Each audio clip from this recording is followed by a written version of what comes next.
బాకీ ఒక 4 గ్లాసెస్లో పాలు తీసుకుని వచ్చి డైనింగ్ టేబుల్ పై పెడుతూ, ఆనంద్, ఆకాష్, అంజు, బుజ్జమ్మ, రెండమ్మ పాలు తాగుతురు గాని అని గట్టిగా అరవడంతో ఆనంద్, ఆకాష్ మెట్లు దిగుతూ వస్తూ ఉంటారు.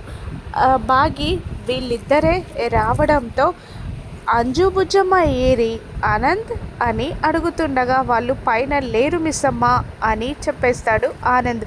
పైనుండి ఇదంతా మనోహరి, యాదమ్మ గమనిస్తూనే ఉంటారు. పైన లేకపోవడం ఏంటి అని వాగి అడుగుతుండగా, ఏమో తెలీదు మిస్సమ్మ, వాళ్ళైతే పైన లేరు అని ఆనంద్ అనడంతో పరుగున రూమ్లోకి వెళ్ళి అక్కడ పిల్లలు లేకపోవడంతో టెర్రస్ అంతా వెతికి కిందికి వచ్చి పరుగున బయటికి వెళ్ళి వెతుకుతూ ఉంటుంది బాగి.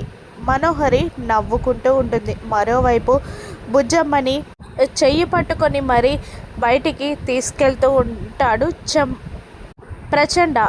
అలా బుజ్జమ్మని తీసుకెళ్తూ అక్కడ ఉన్న ఒక లారీ డ్రైవర్కి తన మంత్రశక్తితో వశీకరణ చేసుకుంటాడు.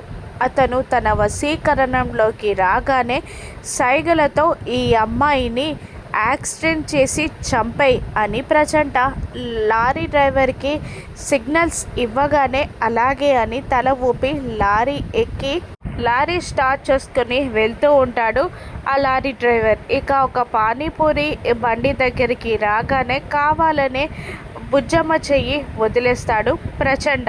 రోడ్డు దాటుతూ ఉంటుంది బుజ్జమ్మ. బాగి బుజ్జమ్మని వెతుక్కుంటూ వస్తూనే ఉంటుంది.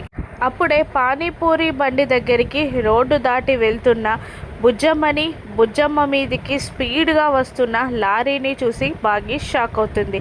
బుజ్జమ్మ యాక్సిడెంట్కి గురవ్వకుండా బాగి కాపాడగలదా? ఆ లారీ నుండి బుజ్జమ్మని బాగి ఎలా కాపాడుతుందో, అంజులో ప్రచండ ఉన్నాడని బాగి ఎప్పుడు తెలుసుకుంటుందో రానున్న ఎపిసోడ్స్లో చూద్దాం. Thank you for watching.